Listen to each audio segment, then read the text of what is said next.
Greetings, everyone. This is Eric Glazer, and welcome to Bright Spots in Healthcare, produced by Shared Purpose Connect. We bring leaders together to not only inform you, but also unearth bright spots, successes at health plans, hospitals, and other healthcare organizations around the land. Our goal is to identify as many bright spots as possible so you could determine if the ideas shared during this episode can be applied at your organization.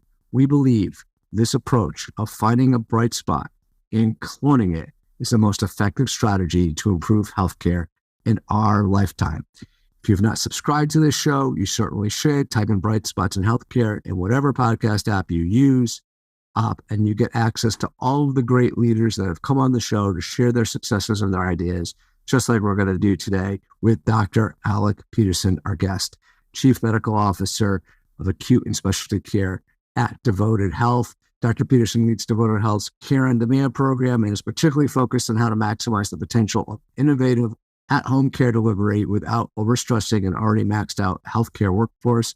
And if you haven't heard about Devoted Health, they're one of the fastest growing Medicare Advantage care providers in the country. We'll get into that right now. Why don't we do that? So, Alec, welcome to the show. Thanks for being here. We have been planning this for a while. Why don't you start with your rendition of who is Devoted Health and maybe a little bit more about your role as Chief Medical Officer there? Yeah, no, thanks. And so excited to be on the show, Eric. I think we share the ethos of nobody's got this figured out. We all have to work together to really, figure out how to deliver healthcare scale in the way, our Americans and seniors deserve. And so it's really an honor to be here and share some learnings that we've kind of come to over the years here at Devoted.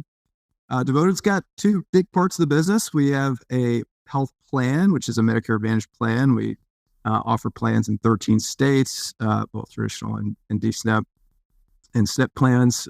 We also have a robust, built from the ground up medical practice that takes full risk on a subset of the population and serves as sort of the wraparound care for a lot of members and primary care for a subset. And we have been growing our medical group over the last 3 or 4 years. All of Devoted Health is sort of wrapped in an incredible proprietary purpose-built EMR called Orinoco. And so, our business is sort of those things: the plan, our medical group, and the technology that powers our work. Just so we can get an idea of size and scope, you said growing medical group. What does that mean? Can you kind of quantitate that for us and then quantify that for us? I just made up a word. Can you quantify for us? And then also, how many states are you in? We're in 13 states, and we deliver medical care in every market alongside our, health plan partners to members in those states. The medical group started as a really small, almost experiment. It was always the intention of Todd and Ed to build a health plan that really could serve as the trust-building patient acquisition engine for delivering care at scale for Americans. And we started tiny in Florida in our first market, doing in-home sort of complex care for a subset of folks. And over time, have just systematically built and replicated advanced primary care muscle groups, is what we call them, within the medical practice. Today, we deliver all of our care virtually or in home. So we have no brick and mortar clinics across the country. We have over 400 clinicians on staff that are a range of specialties and professional types. So that's sort of what we look like today. Great. And we're talking, when you say Todd and Ed Park, who are the founders of Devoted, correct? Yeah, Todd and Ed Park are founders. So let's start, because you mentioned, Medicare Advantage, you mentioned the growth. Everything seems to be in place. You even have like your own proprietary EMR. And I love the quote, customers may forget what you said, but they'll never forget how you made them feel. So can you speak a little bit about how Devoted Health focuses on that mantra and what your guide team, I know you call them guardian angels in some ways, like what is that all about? How does that work? Yeah, I mean, maybe just to step back, I'd say, we had some founding principles. One we call the Prime Directive, that Ed and Todd Park sort of have really built into the fabric of our culture, and everybody believes in this. It's the Prime Directive is basically given to all of our staff, and it's this: if you close your eyes, think about a dear loved one, right? And if you're faced with a problem, when you close your eyes and you think of your dear loved one, like, do the thing that you would do for that person in the moment. Obviously check with compliance and make sure it's right and correct and legal, but do that thing, right? Do the thing that you would do for your loved one. And we've sort of been wired to think about everything we do from the eyes and perspective of our members, building deep relationships with them, really getting to know them, and delivering care and service with that sort of mindset. I love that. Yeah. I love it. That's great. Yeah. And I think when we putting all this together, of course, you face a million new problems every day, right? Our teams are encountering new situations, especially in this high growth period. And that's, it's been like a grounding principle for our teams across the board. There are many times in meetings and in rounds, et cetera, where we actually reference this Prime Directive in the meeting and talk about it as we're thinking about what are we going to do for this person, and what decision are we going to make for the programs we're building, all with that in mind.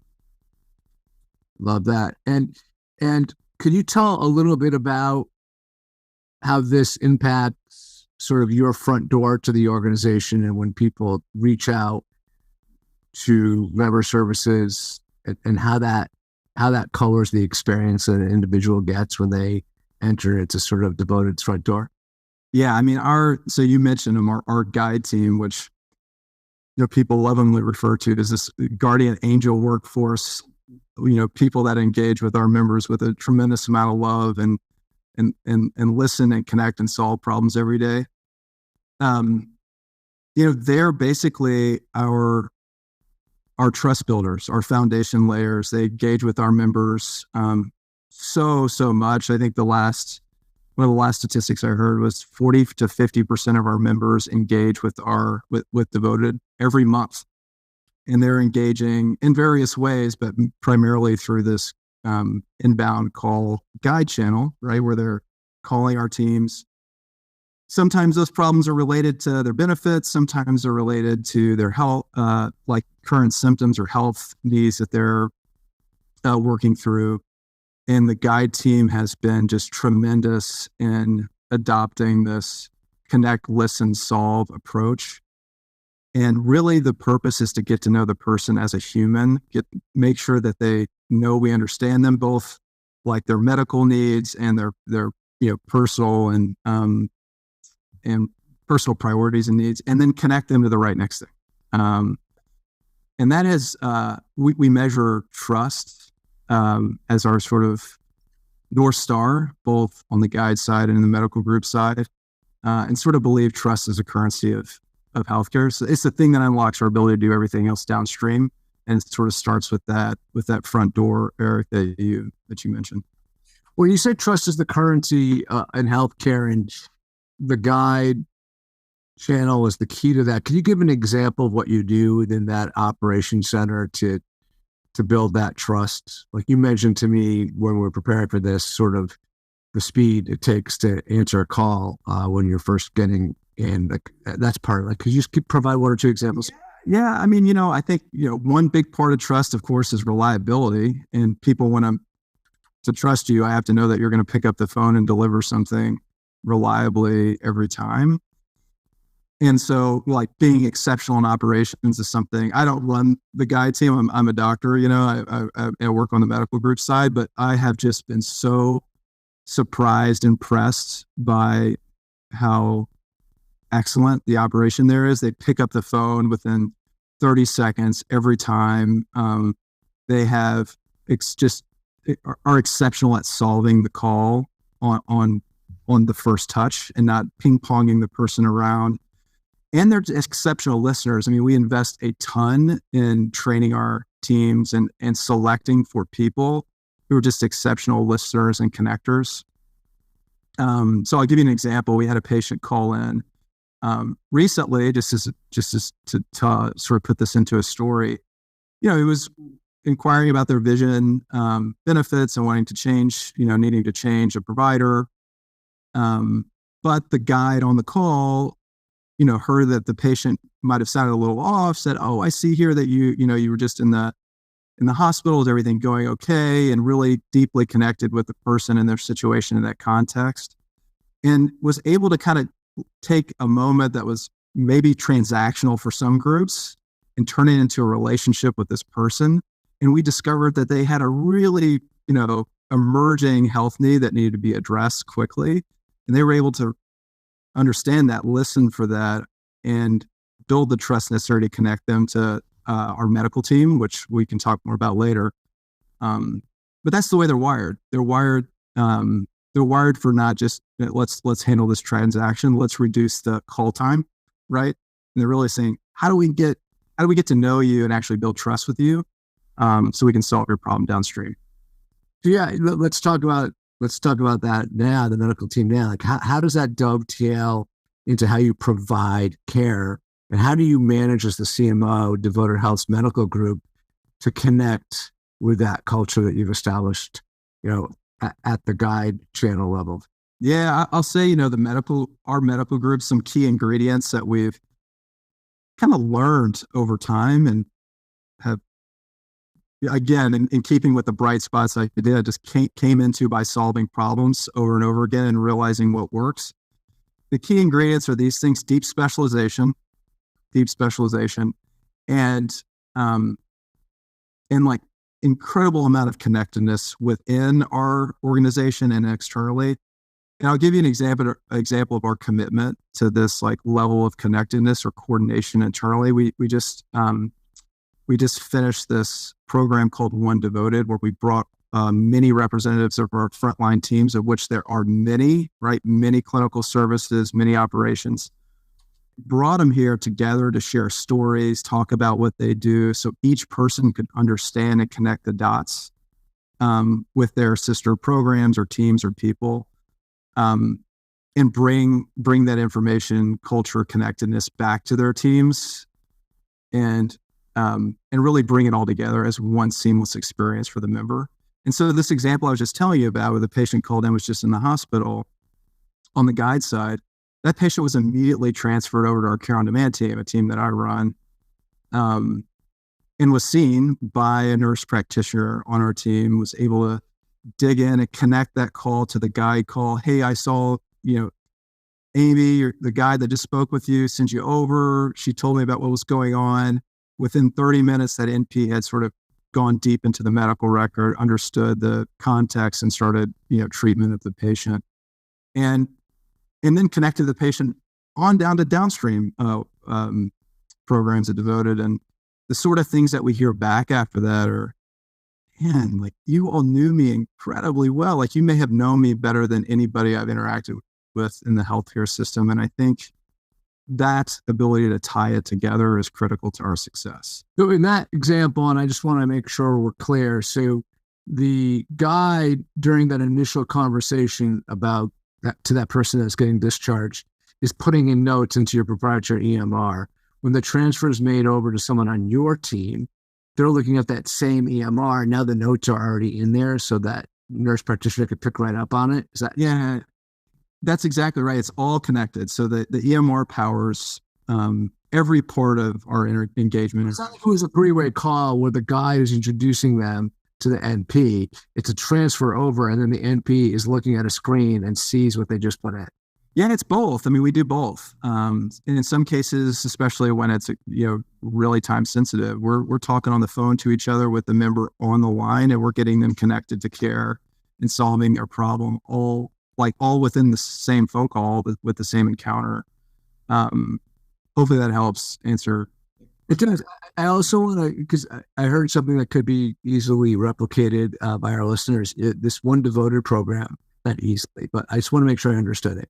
So the One Devoted program is, and you said come in, my guess is virtually, because most of you are virtual, or they fit. No, in person. I mean, we are so committed to the idea of threading together the experience for our members that we brought our teams in person together here in Waltham, Massachusetts. Okay. Yeah. Okay. So we're in a hotel in Massachusetts or an office in Massachusetts. Doesn't make a difference where. The individual, so the frontline folks are coming in. Are they CHWs? Are they who?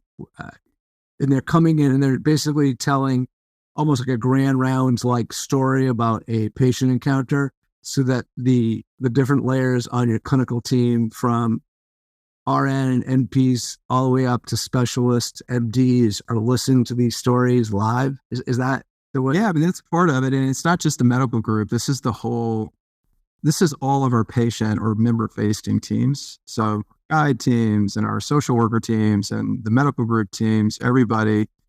And that's exactly right. We're telling stories, but more than that, people are getting to know each other as humans, and starting to build, trust between departments and an understanding of what each group is doing internally.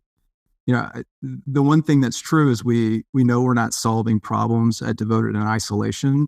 Like, it's a huge team, and the way to really take great care of patients is, of course, leveraging like all of these incredible programs and assets we've built over the years at Devoted.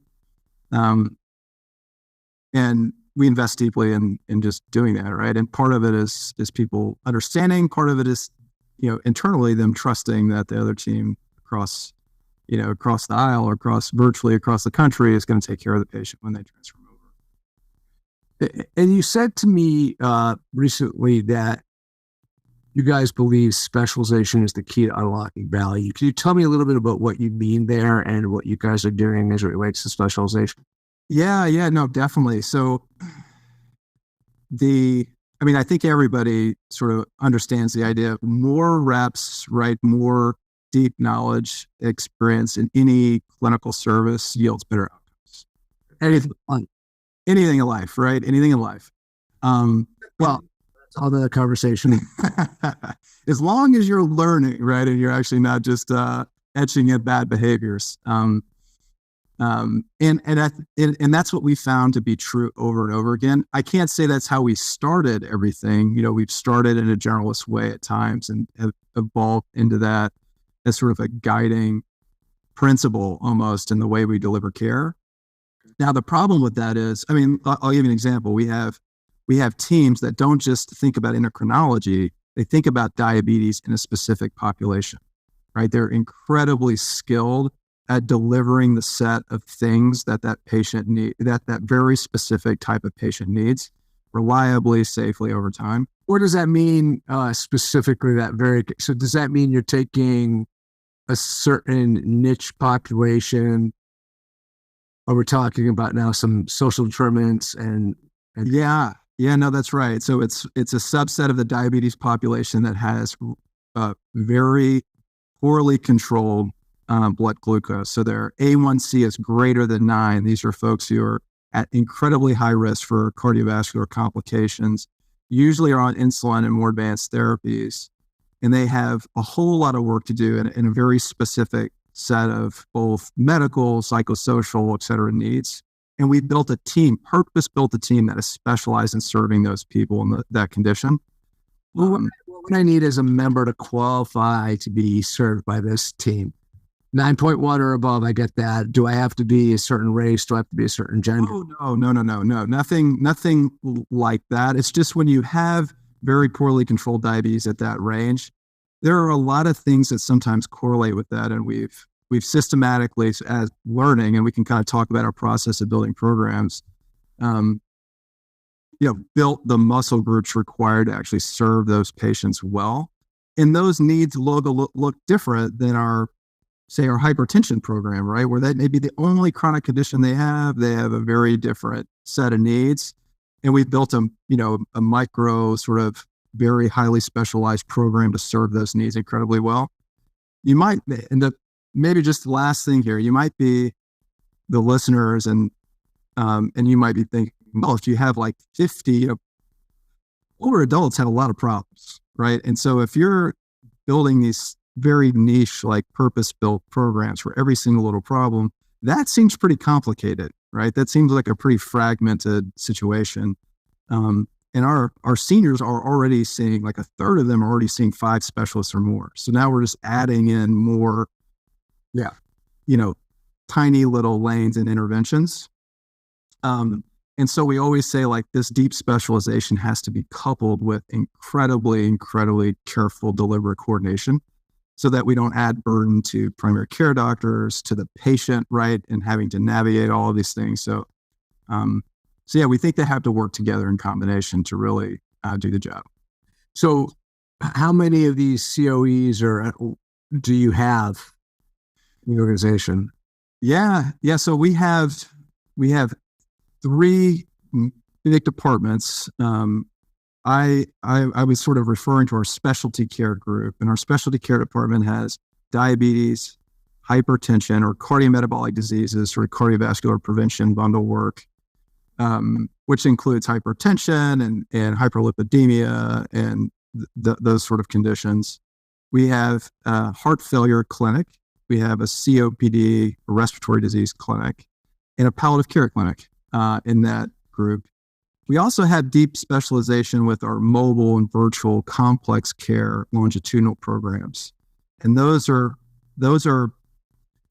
clinical teams that specialize in caring for the most vulnerable, frail adults in their communities. So we have NPs that go out to the home. We have a whole team of folks, CHWs that you mentioned, social workers, care managers that surround those folks, and they know how to deal with the problems of frailty, falls, multimorbidity, and polypharmacy and all. And there's a different set of tools that they use to manage that set of population, or in that population.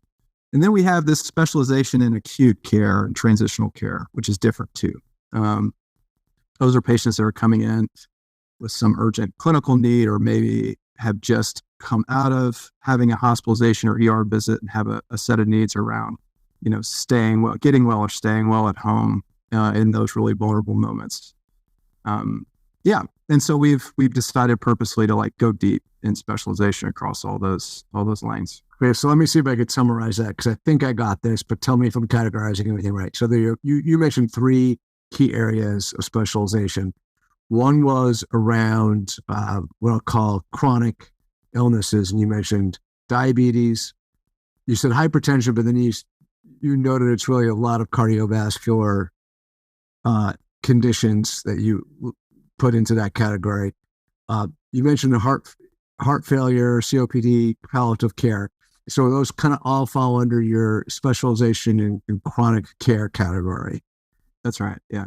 The second category that you call complex care through virtual delivery, and that's for urgent issues, non-ER, but urgent issues around complex care that have not urgent, complex cases that have multiple comorbidities that you're going to manage virtually.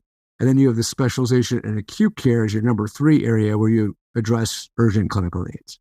Yeah, and I'd say, with just to clarify that our complex care programs are the second lane that you mentioned is also mobile. They're in the patient's home. They're interacting with them. You did mention you do it. Yeah, and because I think we have found and agree that not everything can be delivered virtually. Many things can, and we have to kind of systematically learn what can be done well virtually, and that's been a key element, right? The mobile in-home part of care for our most vulnerable patients, for sure. And I want to be crystal clear so listeners aren't confused. Yeah, the chronic care number 1, that is in person and virtual, or is that just virtual? No, in person and virtual. Yeah. And the second category. Oh, sorry, no, Eric, you're talking about the specialty care clinics. Those are purely virtual. That's diabetes, hypertension, correct. Yeah, correct. That's what you called it, specialty care clinic. Sorry. No worries. And then we have the complex care, and that's mobile in the home. And then we have the specialization in acute care, and that's back to virtual. Correct. Yeah, you got it. I love it. I just wanted to make sure everyone listening captured all of that and how this group is organized. Can you illustrate a bit how this all comes together? First, let's use primary care as an example, then we'll transition over to chronic condition management? Just how does this all work now? Yeah. You know, a few things that we've just learned over time, and that is we want to serve patients with the best program we can right away. And so we've gotten really good at, one, engaging with patients through we have a program called Devoted to Me, which is exactly that. Like, we're devoted to you and getting to know you. So it's a visit with our clinical team just to understand what is going on with you medically. And we really, really get, we call it the bear hug around the patient. We get to understand not just their medical conditions, but, what's happening in their life, how we can best help. And we combine that information, which is sort of the active intelligence gathering, right? Clinical intelligence about a person, with this mountain of data, right? I mean, we're in such a unique position as a health plan provider company to understand all of what's going on with your healthcare utilization. And together, those things, the things we're receiving inbound and what we collect from engaging with patients really help us understand who you are, what you need, and target the right services and resources to you. And so at a very high level, we will obviously take inbound calls and inbound engagements and make sure we're connecting people to the right care. But we also work to engage folks in an outbound way and say, hey, we really think this would be great for you, and get them enrolled in these various programs. I'd say we kind of operate as a pyramid, or a stack of services. At the base, we have this Devoted to Me program that I was just telling you about, is getting to know you visit. For the patients who are really complex and have a lot of needs, and we know we need to be in the background with them, longitudinally, we have this complex care program that's mobile and virtual. And then when you stack on top of that, you have your acute and transitional care for folks that need some episodic support, through vulnerable moments. And then, layered on top of all of that is the specialty care services that we mentioned, right? The diabetes, hypertension, all that stuff that can really drill down and solve those problems incredibly well. Those are these like micro centers of excellence, these like very highly tailored interventions that sort of run sometimes in parallel with the chronic complex care work, or, in isolation. If the patient sort of just has heart failure as the major driver of what's going on in their life, we can wrap our arms around them with the heart failure clinic only. So when you say micro centers of excellence, is that those three things we went to great length to define, or is that areas within the specialty care clinics themselves? Yeah, I think it's more of an idea. And the idea here is, we all know about the idea of centers of excellence. So these places that have, highly reliable systems, incredibly skilled clinicians, and they're doing things like at the frontier of care, right? We're really delivering, best in class care. And that is what we sort of aspire to in all of these clinics that we deliver care to our patients to virtually, is replicating those best-in-class processes that folks get at these world-class facilities virtually to our patients. And so an example of that is in diabetes. I'll just keep using that example since we've been talking about it. We have a team of certified diabetes educators, highly trained providers, right? Physicians and NPs.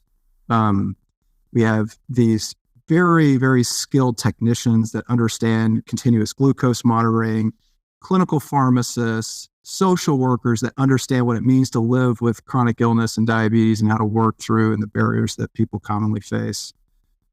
And they're just doing this work day in and day out, refining their craft. And along the way, we're watching them, observing them, and we're starting with just hiring exceptional people. We're solving problems together every day and etching. Once we solve multiple instances of that problem, we're etching into software and to process the best practices that we learn day in and day out to really care for this population well. And the team is just, because of that focus and discipline, really developing some incredible processes and delivering great results. So that's like the idea of the micro center of excellence. It's sort of micro in the sense of very focused on a condition, a specific condition, a specific population. So I want to get into some metrics and reporting. But before we do, I want to try to summarize sort of the key components that make devoted. If I was going to build a competitor, and you want to just give me the so it sounds to me like, if I could talk high level strategically, and I'd like you to chime in here and tell me if I'm getting this right. It starts with kind of culture. So I'm going to call it the prime directive. Like, that sets the culture.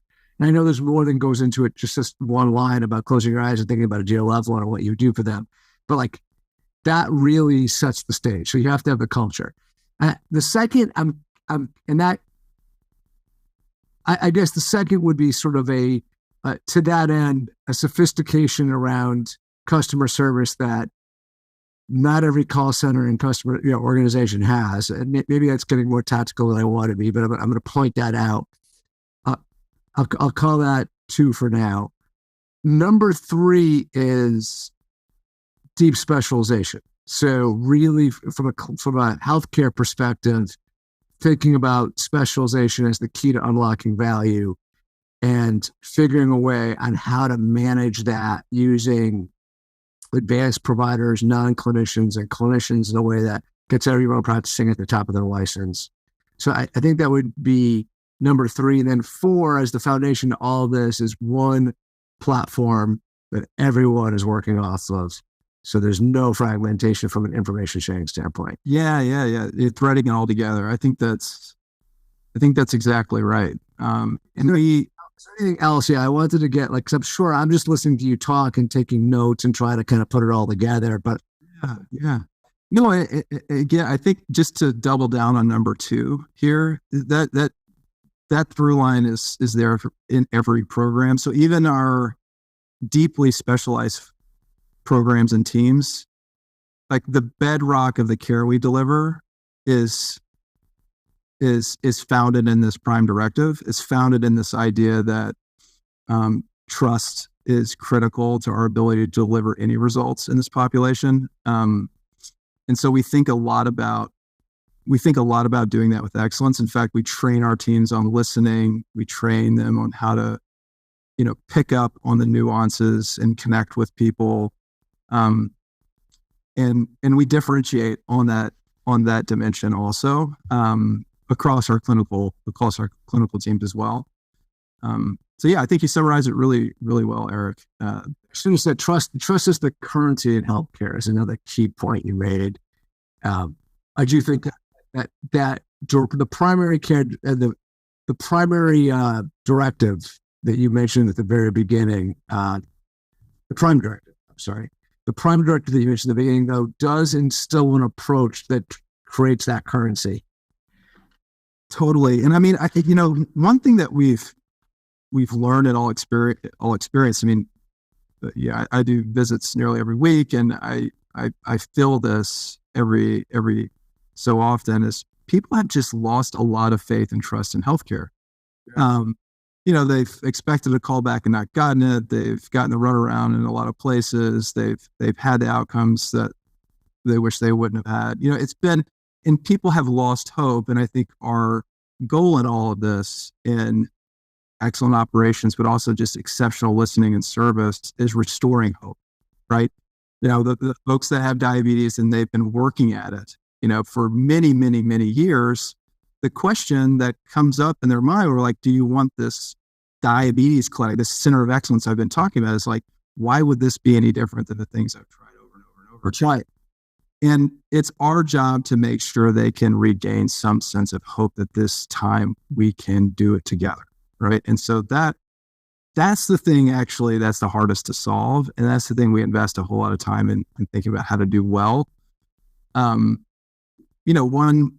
One just quick tangent on that as an example of how we invest in that and systematize it is we use this approach called patient priorities care. And it's at the start of our clinical interactions across a lot of our programs, we actually take the time to understand the patient's values, what care they consider to be helpful and burdensome, and what's the one major priority in their life. In an example in our diabetes program is a patient who came in and we learned that the thing that the person really wanted to do was to be able to substitute teach. Loved like developing the next generation of kids. Like that was their identity. That was their purpose, but couldn't do it because of all the burdensome care, right? And the fatigue they were falling from diabetes. And that was the thing we were able to wrap around. We were able to wrap all of the interventions around that idea. And it served as a rallying point for them and us. And so there's a lot of ways like that we've gone about thinking about how to, systematize our ability to connect with people, listen to them well, and actually connect, what we're trying to do to their goals. Yeah. I love that. I love when we could, simplicity is the ultimate sophistication. I believe that was Steve Jobs, but if I'm misquoting someone, I'm sure I'll get corrected on that.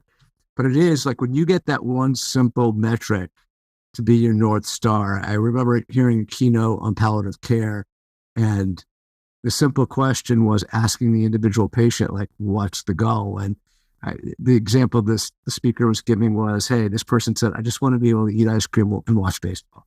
Yeah. So we knew like that's how we're going to treat it. Like, everything we could do to keep that patient eating ice cream and watching baseball, and everything else we stayed away from. And I think what's the one most important thing to them, patient priority care, and that approach to handling each individual like that is super awesome. Super important. I don't think organizations do that enough to take the time to understand that. Yeah. And that's not just a palliative care principle, right? I mean, that's the way we should treat patients in every clinical domain. 100%. That really resonated with me. Speaking of that, as a KPI, this year for Shared Purpose Connect, I outlined like our four key performance indicators that like every meeting we're talking about, every meeting we are looking at, and how to accelerate those. What are the top key performance indicators that serve as devoted sort of North Star and leads to the success that you guys have achieved? Yeah. I want to quickly respond to the point that that we were just talking about around, this idea of the North Star can't just be within one program or one domain. It really has to transcend all of the programs. And when, this patient priorities care idea, this listening idea actually did come out of our complex care program, a palliative care program. Okay. And one thing that we do here at Devoted incredibly well is, number one, we know we don't have it figured out when we start learning how to do something. And that applies to KPIs too. Like we set KPIs and they evolve, but we know we don't have it figured out. But we let a lot of flowers bloom, and we invest in innovation in different places in the organization. And we're really deliberate about watching, observing people solve problems and say, that's worked very, very well. And we were seeing engagement, just, metrics that were incredible and outcomes that were incredible in places that were actually adopting this approach.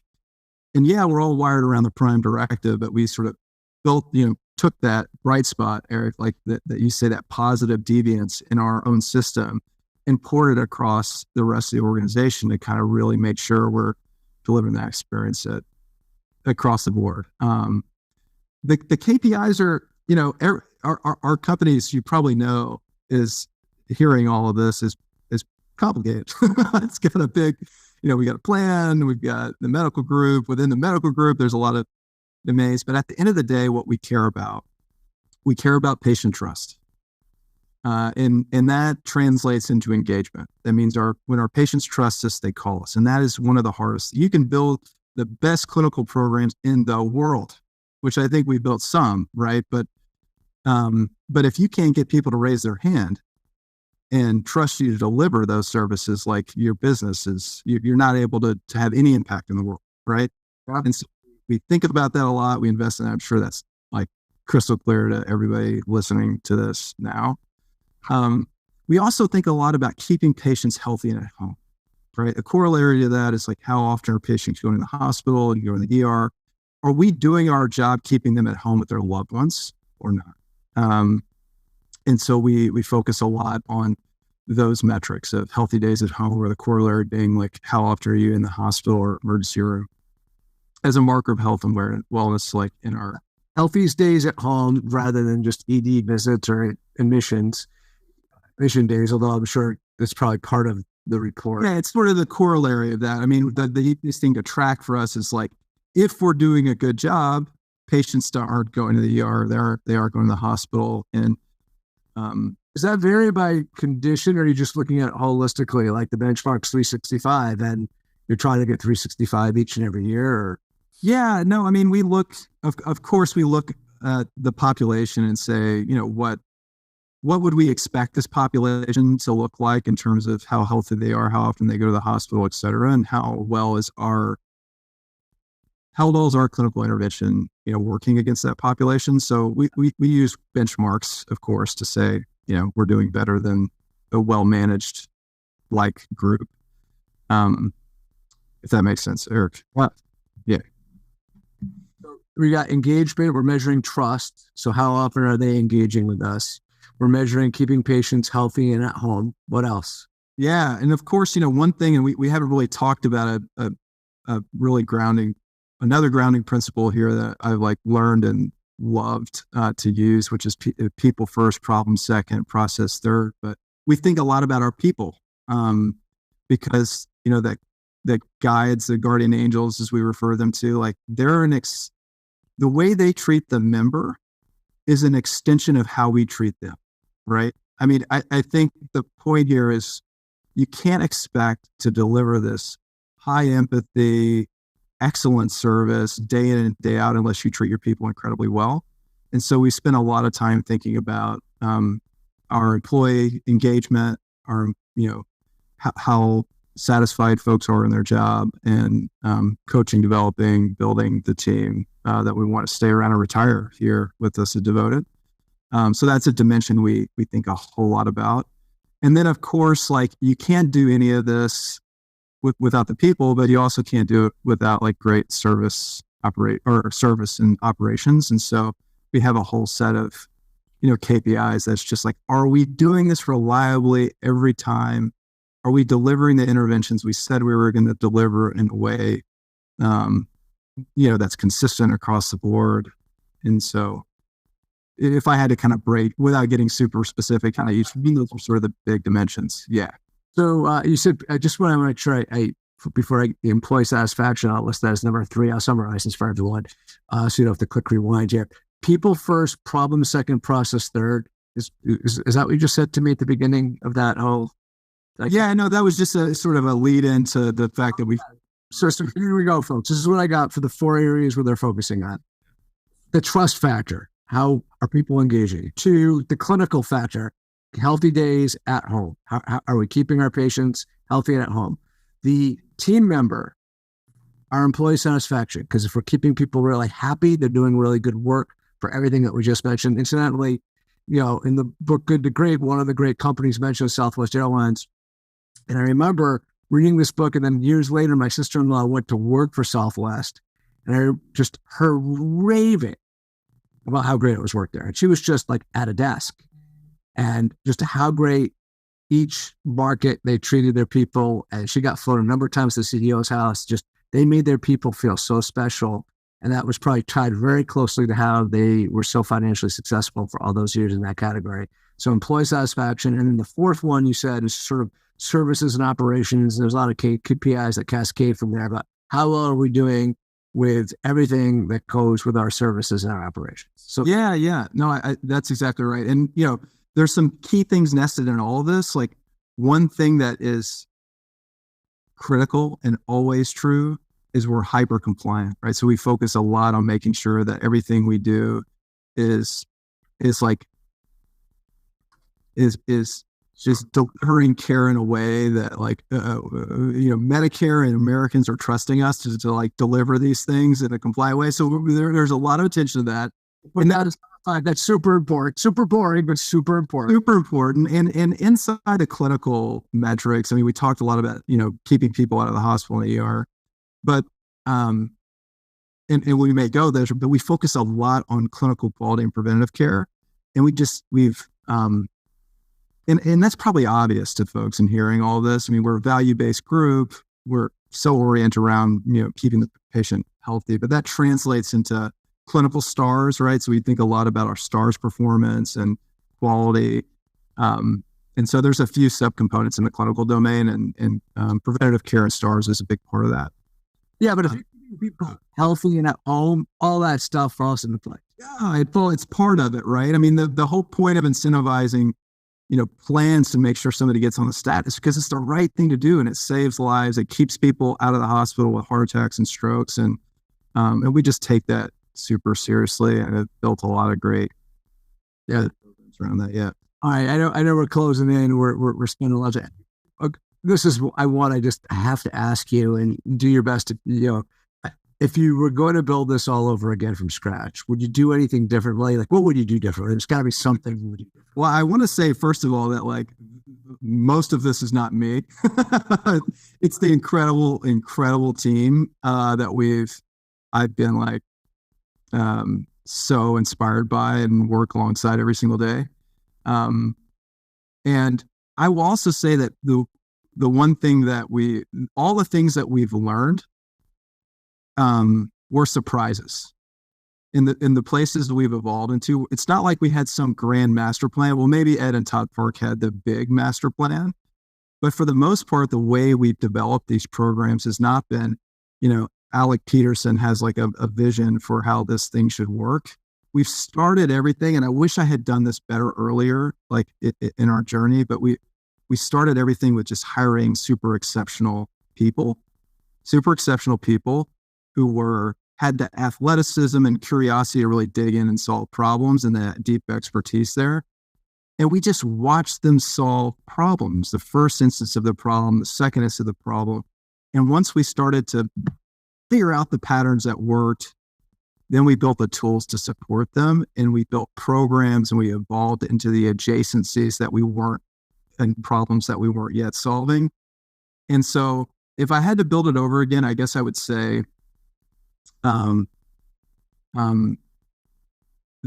things that we probably would do is make sure we're investing just a ton in building not just the programs, but the ability to learn from people within those programs at a very early stage to keep that rapid iteration going.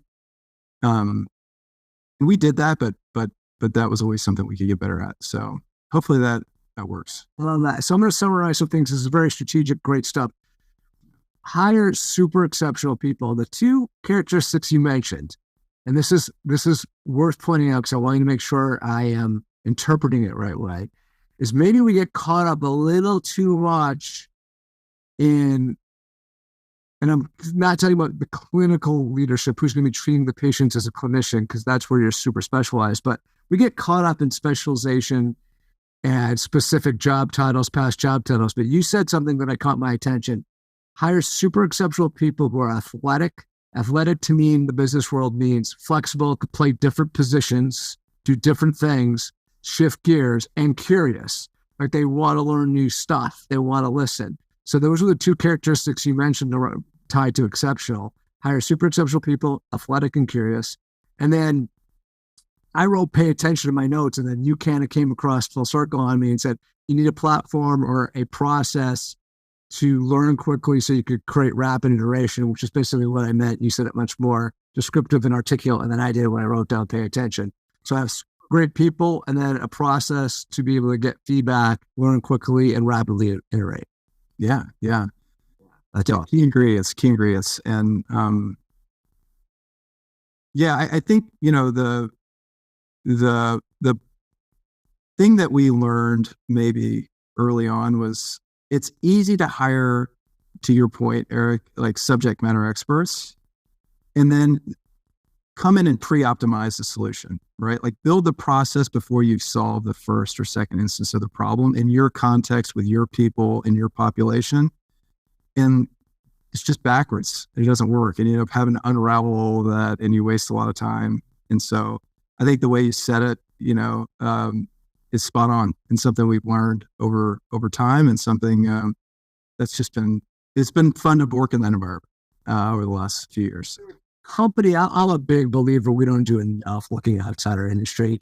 I've mentioned it on the show a number of times. Is there like a company that's outside of healthcare that you look to or benchmark off of that you guys have learned from? And yeah, I'd say there's a lot. One company that we think has done exceptional across a lot of the domains we think about is Amazon. And some of the principles that we think about, rapid cycling, A/B testing really quickly, porting over things that work, mapping them one to many really easily across the organization, working backwards and starting with people. I think Amazon has done that, not to mention the exceptional front door interface that they've built with their membership base. I mean, I think the thing we think about is, anytime you need a thing, anything, you first start with Amazon, right? Like that's the place you go for the thing, because you kind of trust that the information there is going to be accurate, the service quality is going to be excellent. Like you're likely to find the thing there, and that the idea of trust, of high engagement with a service, is something we're hoping to replicate here because we think it's just foundational to delivering all the things we want to deliver at scale. So hopefully that helps us, like a non-healthcare service, excellent business that we admire greatly. I've gotten really into reading, although reading through listening in my sort of last 6 years, probably have consumed more books than I have my entire life combined. And one of the books I'm just finishing right now is called The Everything Store, which is the definitive book on Amazon. I think there's actually a second book that just came out to catch up. Like I think the book ends around 2016-ish, but it gave a lot of access to the Bezos, but certainly it's by Brad Stone. For anyone who wants to listen to it, it's called The Everything Store. I'm about an hour left in it. It's great. Yeah, incredible. I'm gonna have to put that on the list. Yeah, it just gets into not only the strategy around consumer centricity, but if you're a consumer of Amazon, and my guess is maybe, you should be interested in hearing the evolution of the company from what you remember to be, if you're old as me, as a bookstore, to everything it is now. And I'm actually going to read the second book as soon as I'm done with this first one. So, or listen to it, I should say. But I walk and I listen because, sitting is the new smoking, right? So, that's exactly right. Is there a book that you gift the most often, or you recommend to your work colleagues? Yeah. Maybe a couple. I'll offer one. One business book or process book that I've read recently that I just found inspiring was Move Fast and Fix Things. The primary author being Francis Fry. It talks a lot about how to transform an organization in a way that honors the existing team and really keeps the culture strong, but not doing so in a way that slows you down. And I thought it was just an exceptional read. Francis Fry also talks a lot about trust and how to build trust and maintain trust on teams, which, again, Eric, we think a lot about trust with patients, but we also have to think equally as much about having our teams trust us and trust each other. So if that resonates with you and the teams you lead, I think that's an awesome book. And then the one I often gift is a book by Clayton Christensen, which is How to Measure Your Life. He's an exception. I was accepting. I thought for sure you were going to go with this. Is it Disruption? The Innovator's Dilemma. Is that him too? Yeah, Innovator's Dilemma is him as well. And he's a strategist that's written incredible landmark books like that one. But this book that he wrote actually applied the strategic theories that he's applied to business to your own life. And sort of making sure that you're living like a purpose-driven life. What's the really? Again, one more time. Yeah, I think it's how you will measure your life by Clayton Christensen. It's and it works. The book kind of is cool because you can learn about the business strategy, but he parlays those just really nicely into how that applies to your life. Is parent, a spouse, a partner, professional. And I just think it's a powerful story. And he was just such an exceptional mind and leader. Those are my two. We will put those in the show notes, folks. This was great. I'm just taking notes and putting these in there so that my producer could have this all ready for everyone listening. Alec Peterson, great stuff. Where can people find you? Yeah, so you can email me at alec.petersen@devoted.com. And also check me out on LinkedIn. We're posting things all the time there. So definitely follow us, Devoted Health, and follow me on LinkedIn, and we can communicate that way. Love to hear from you. I love it. Thanks so much. I want to thank everyone for tuning in today. We never take the time you spend listening to this show for granted. We know you have a lot of other alternatives with your time. Really hope you use the bright spots shared by Alec today to inspire your thinking, enhance your company's current approach to improving healthcare for all of us. We do produce this show out of a labor of love. We produce it for you and everyone in healthcare. Remember, this is your Bright Spots in Healthcare podcast. Thanks, everyone.